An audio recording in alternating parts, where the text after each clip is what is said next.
Today's material is a commentary piece arguing against government-mandated social media bans for minors, asserting that internet regulation should remain the exclusive responsibility of parents rather than the state. I can see what you're going for here, so let's see how we can strengthen. Yeah, I'm really looking forward to diving into the mechanics of this argument because, well, there is a lot of passion behind it, but refining how that passion is delivered will make, all the difference. Right, absolutely.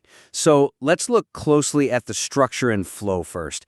As I understand it from the notes, the argument here is that government overreach is dangerous. But to prove that, the author jumps from the UK's social media ban to Pew Research data, then over to Gen Z's tech nihilism, and even into a rant about AI-generated history videos on YouTube. Yeah, it's a lot of ground to cover. It really is.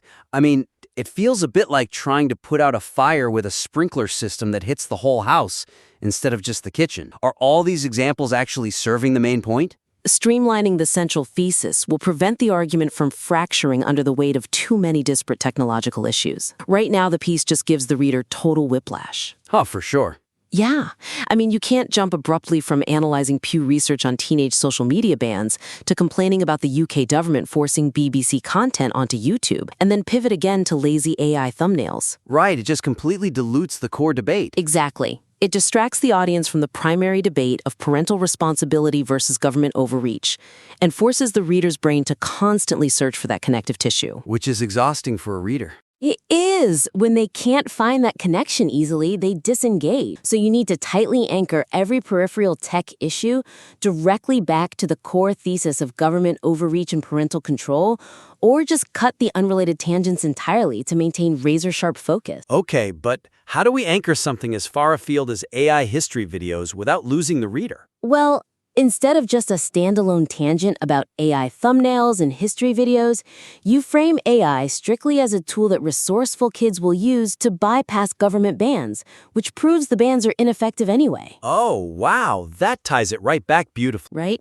Or take the BBC algorithmic shift, use that solely to illustrate the unintended negative consequences of government regulation on the internet, tie it directly back to why giving the government power over social media access is a bad idea. These are just a few out of all possible ways of solving the problem. That makes perfect sense. All right, so once we strip away the tangents about AI and YouTube algorithms, we are left with the core argument: parents must do the hard work. Yes, exactly. But that brings us to a logical friction point in the text. I mean, the material makes a strong case for personal responsibility, yet it simultaneously admits that managing kids' tech access is a Herculean effort and that parents are severely outmatched by tech-literate kids. Oh, completely. Yeah. So is there a risk that focusing solely on, parents just need to try harder might overlook the reality of the modern family dynamic the text itself acknowledges? Addressing the practical paradox between acknowledging parental burnout and demanding total parental enforcement will add necessary realism to the argument. It's like acknowledging a minor is trapped under a collapsed shaft, but your only solution is handing them a plastic shovel and saying, dig harder. That is exactly what is happening. The material establishes this conflict.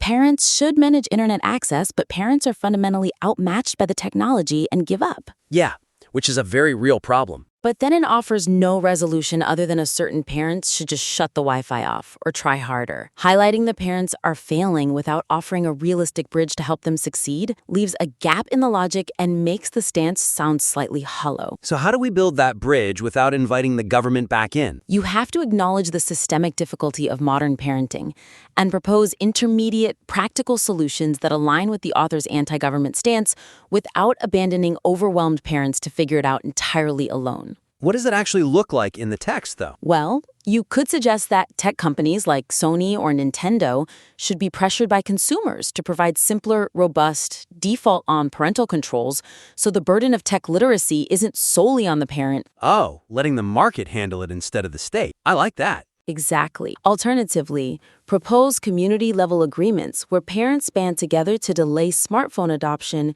creating a cultural shift rather than a legislative one. These are just a few out of all possible ways to fortify this specific gap in the argument. Those are incredibly practical ways to keep the argument grounded while still honoring the author's intent. All right, to briefly recap this critique, we have two main points. Let's hear them. First, streamline the structure by tying tangents like AI and legacy media algorithms directly back to the theme of government overreach. approach. Second, strengthen the core argument by offering practical, non-governmental solutions for parents who are overwhelmed by the Herculean effort of tech enforcement. Spot on. We invite you to implement these actionable suggestions and submit your revised work back in for another critique.